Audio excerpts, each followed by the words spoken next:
My guest is Marais. She is one of the oldest home education graduates in South Africa. Megan obtained a master's degree and is self-employed. Megan, you and your siblings run an online business. What service do you provide and how did it all come about? Our business is called Learning the Harp, and we teach people around the world how to play the harp through a YouTube channel and online courses. And it really evolved from my sister Christine teaching herself how to play the harp as an adult. And she had to learn using what resources she could find on the internet, which at that time wasn't a whole lot. And so then it evolved to her giving advice on the internet. And as her business grew, Cara, our other sister, and I joined her, and now our brother-in-law as well, and we employ 4 people part-time as well. Sure, that's amazing. Megan, what approach to home education did you follow?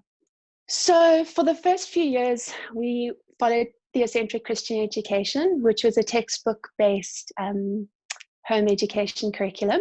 And then I did Cambridge, I did the HIGCSEs for my school leaving certificate. So very much textbook based. That was our approach. And you went on to study at university. What did you study? And then linked to that, did you find it difficult to adjust to life at university? Oh, great question. So I first did a Bachelor of Science at University of Cape Town, majoring in human biology and psychology.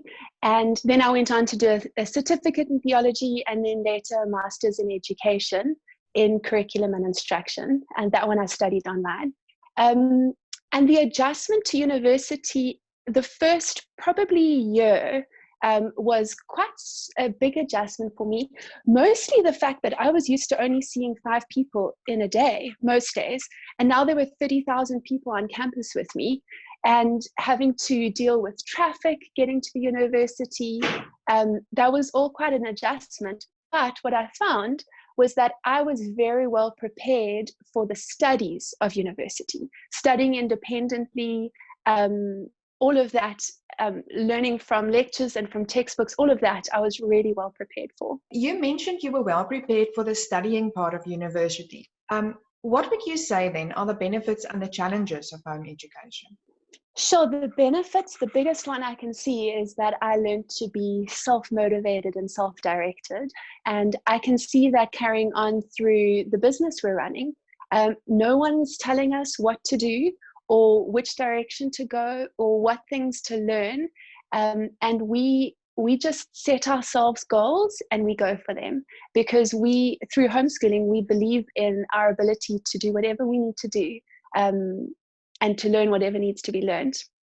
So the benefit of really learning how to teach ourselves, that was huge. And then the second part was challenges. Let me think. I think the challenge of homeschooling was related to that, which is it was such a challenge to learn to be disciplined. I failed at being disciplined all the way until matric. I remember when I was in grade 7, I was delaying getting to the point of being ready for my exams. And I just kept on telling my mom, oh, I just have to study a little bit more. I'll be ready for my exam tomorrow. And it continued for weeks until eventually my mom said, Megan, if you don't finish your exams by X date, I'm taking your sisters away on holiday without you. And I wasn't ready for my exams. And she took my sisters away on holiday without me. And it was horrible for all of us. And you would think that that would have taught me the lesson to be self-disciplined. But no, I had to learn it again when I was doing matric. And that was particularly terrible. It was 8 weeks before my final exams doing Cambridge. And my parents suddenly realized that I'd been lying to them the whole year. And I'd only been studying the subject I liked. I'd been ignoring all the subjects I didn't like. And so there were 3 subjects that I'd only done 8 weeks of my 40-week course. And so I was 8 weeks away from my exams and I had 32 weeks of work to do and study for the exams. It was terrible, but my parents got strict with me and I got strict with myself and I buckled down and I did it. And I got firsts for all my subjects, which was incredible. That really taught me my ability to overcome and to succeed. But I definitely learned it the hard way. Megan, I just wanted to ask, Home educating today is, I think, a lot easier perhaps because we have so much technology available, WhatsApp groups, Facebook support groups, and even now in lockdown, kids can join up through online classes and chat rooms. How did you socialize and get education support? Yeah, because you're in Sure. your early It 30s now, so you started right at the beginning. Yeah. So, I mean, Facebook was only invented when I was halfway through university, and I don't remember Googling anything when I was in school because it wasn't really a thing that there was all these resources available like there are now. So it certainly was a challenge feeling connected because there were no other homeschoolers my age who were girls in the whole of Cape Town. I met the first other homeschooler who was a girl in my age when I was in grade 9, and she moved to Cape Town from America. So it really was a challenge, and that was one of the things I found most difficult about homeschooling was it was hard to make friends because there was no one in a similar situation to me. But my mom was really connected with the homeschooling support groups, and she ran some homeschooling support groups. And the approach we took was to do our best to help others, and thereby to build the friendships that we needed. And then the other thing that I did was I just learned how to be really friendly and how to make friends wherever I went.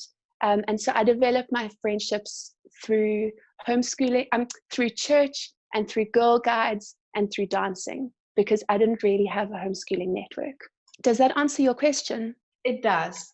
And it's also great advice, even for current home educators, that I often find when we go out to a park that my son makes friends easier, or he connects to the other kids in the playground much faster than school-going kids do. And I think it is because you learn that skill that you need to reach out and make friends because you're not surrounded by the same people the whole time. Exactly. So, Megan, thank you very much for this conversation, and I wish you all the best with your business and whatever next you approach in life.